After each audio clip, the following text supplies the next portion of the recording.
tere Jaan, et kuidas kokkutulek tuli Wakepargis? Tere, väga tegus, saime nii äikest kui päikest, meeskonnaga ainult mega rahule, et korraldus üldine vastavalt ilmale idekalt tehtud, et paremini ilmselt omalt poolt ei oleks osanud teha. Korraldus meeskond Indrek Kuuse poolt, idekas, turvameeskonnad, kõik tegid head tööd.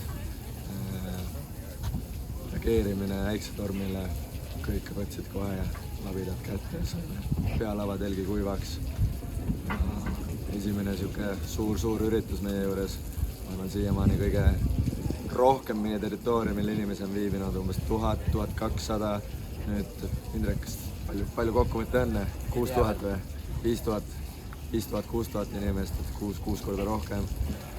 Saime võimsa kogemuse, teeme plaane, kuidas mudamilgast vältida ja võiks ju potentsiaalselt sarnaseid asju siin veel teha.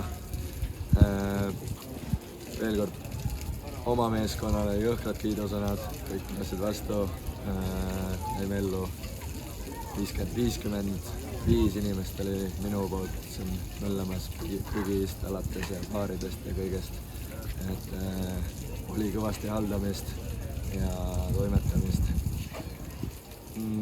Ilm teisel päeval ideaalne, saime rannailma nautida päikest, mõnu, nii nagu mille jaoks see keskus loodud on.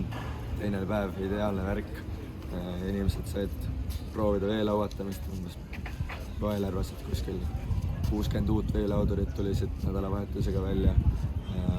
Ootame kõiki tagasi, isegi kui mitte veelauatama, Kummilinna seiklusparki ja loodan, et kõikidele jahimeestele meeldis ja tulete siia peredega nautima. Nii on.